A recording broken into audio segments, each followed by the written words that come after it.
Sa hirap ng buhay, wala akong ibang choice kundi kumayod at magsumikap. Magbabad sa init ng araw para makatulong kila mama. Kayang-kaya, pero ang hindi ko kaya ay ang hindi magmukhang fresh. Kaya habang nagsasaka, dapat may payong. Sayang ang sabon, no?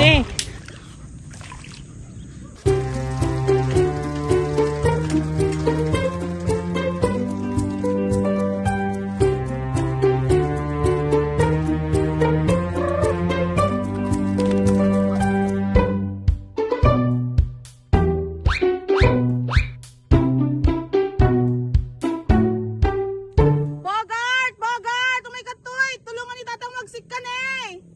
Amoy ayaban tanak mo tapno hanggang mahugit ang digipato na nga nagpintas. Babaam latan! Anya ba tinanangan sang pailangan na pintas si buon-buon na naman. Ne! Karugrugi da taon, remay ramudo mo. Enrollment kagam nabigaton anak! Wun mang, inapenrol no bigaton. Ay, enrollment nyo gano'n no bigatin? Apo, lalaingin man anak ko.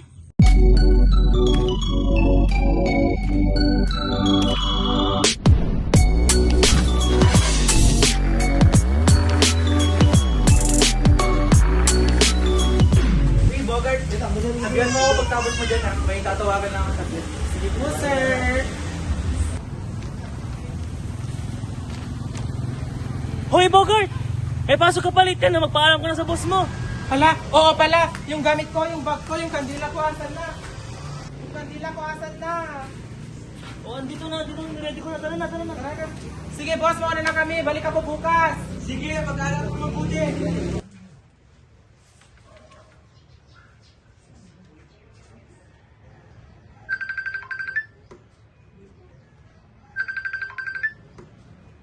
Hello mother, musta? Okay lang na, umismisikan. Bakang kamangmangan ditan, nihan ka o na nagpa-sexy ah. Mang mga anak mo't mang, sapat mo dahil sa sahuro di trabaho. Para sure na healthy ako. At ati anak ko, uri na rigat, kayang-kaya na. Mana kanyam lakay. Sige pa. May exam kasi kami bukas, mag-aaral pa ako.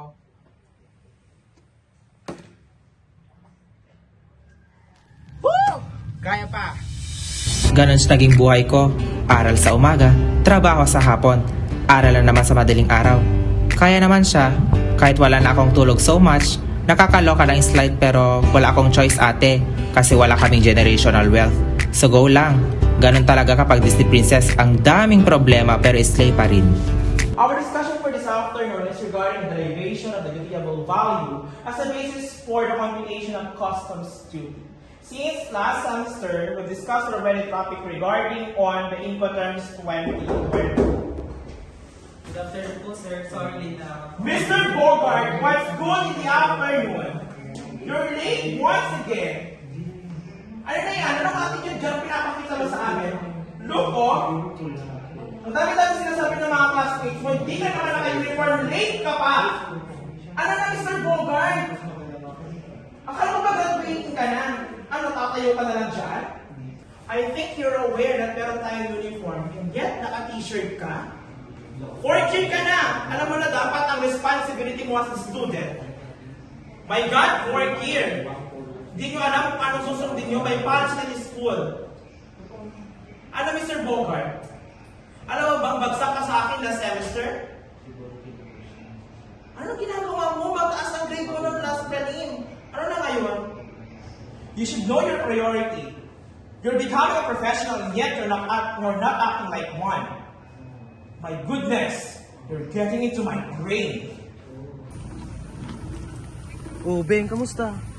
Ba't malungkot ang Beng ko na yun? Yung grades ko kasi pababa. Hindi pa akyat.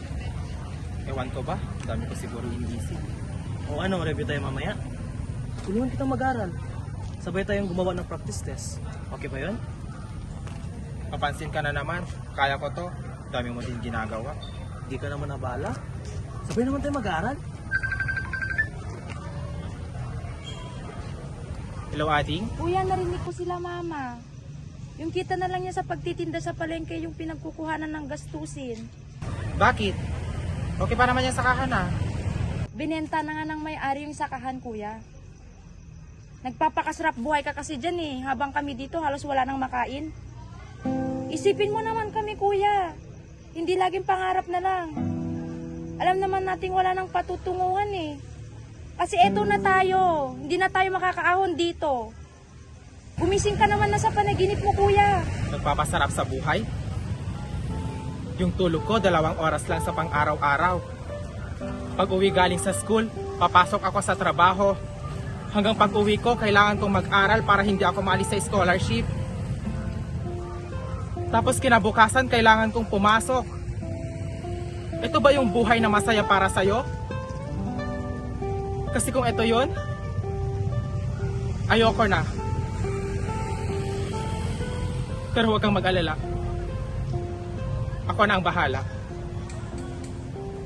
Sinasama ko naman sila sa pangarap ko, di ba? Bakit ako pa yung masama? Eh, sa totoo nga lang, pagod na ako sa buhay dito pero tinintis ko lang. Kasi gusto ko lahat ng mga nasimulan ko, tatapusin ko. Yung pag-aaral ko, pagtatrabaho, pinagsasabay ko para wala na silang masabi. Pero bakit hanggang ngayon hindi pa rin pala na maiintindihan ng kapatid ko yung sitwasyon ko dito? Ginagawa ko to para may mapatunayan. Para patunayan sa mga tita ko na mali sila. Para hindi na nila pagmaliitan si Papa. Kahit na si Papa naman yung nagpaaral sa kanila. I like proving people wrong. I do what they say I can. Hindi kami hanggang dito lang. Alam mo naman yun, di ba? Beng, alam ng kapatid mo yun, Beng. Siguro, hindi niya lang napigilan yung emosyon niya. Kasi, natakot din siya sa kung anong pwedeng mangyari. Tahan na, Beng. Dito ako. Samahan kita lagi, Beng.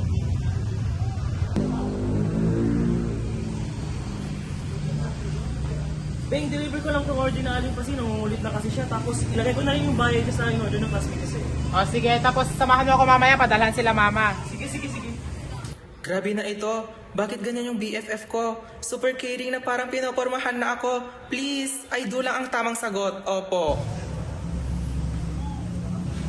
Ading, tatanong ko lang kung anong oras pwedeng balikan ko dito. Sorry po, after 1 hour na lang po. Okay. Sige.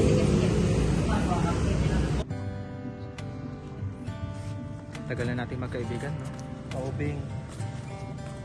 Paano kung ano? Naghulugan tayo? Oo. Ha? Matagal naman ang meron, Beng. Ramdam ko naman. Dati pa. Ayaw ko lang masira kung anong binuo natin. Saka, alam kong may pangarap ka. Kaya okay na sa akin. Makikita lang kitang nakangiti. Jigs, makakapag-antay ka ba? Kahit gaano pa katagal. Huwag ka mapapagod, ha? Pagkatapos ng pangarap, tayo naman. Ikaw at ako naman.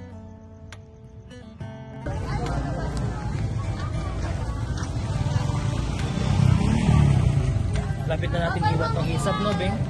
Oo nga eh. Alam mo ba, mamimiss ko yung ganitong eksena pag graduate na tayo. Street foods pagtapos ng klase, tapos itatawa na lang lahat. Daming tinuro sa atin ng isap, no? Ilang tungkol sa pag-aaral, pati sa buhay, tsaka kung ano mong bahal. So, anong plano mo after grad? Gaya ng plano, review for boards, tapos hanap na rin muna ng work para kahit papano, may kita pa rin. Alam mo naman na yung sitwasyon, di ba? Sipag-sipag talaga ng bengko na yan, kaya bilib na bilib ako sa'yo eh. Ganun talaga, te. Itatap ko ang boards like magiging licensed customs broker account na magta-travel around the world. Education exposes you to what the world has to offer and the possibilities open to you. Greetings to all of you who are here to witness such victorious moments. Ika nga nila, walang tumataas na hindi nanggagaling sa ibaba. And it's true. So let me tell you my story. My family belongs to the poorest of the poor. Yung tipong kailangan mo nang mabilad sa araw, magutom habang nagsasaka, halos maligo na sa putik bago magkapera. Sa hirap ng buhay namin, Hindi ko akalain na tutungtong ako sa posisyon kong ito. Naging working student din ako. Alam nyo ba, estudyante sa umaga, sexing online seller habang nagka-car wash sa gabi. Lahat yan pinagdaanan ko para matustusan ko ang mga pangangailangan ko sa pag-aaral. What a bumpy road it was. Pero walang mahirap sa taong lumalaban. Ladies and gentlemen, standing here in front of you is your Vanya cum laude, who got through a lot of life's challenging phases. And I am your living proof na hindi hadlang ang kahirapan para magtagumpay sa laban ng buhay. Na ang mga pangarap natin nasa laylayan ay hindi mananatiling pangarap lamang. Nak, gising na. Nak, gising na. Nak, gising na. Tapos na. Ikaw na lang natira. Ha? Ano tapos na? Ay, panaginip lang pala.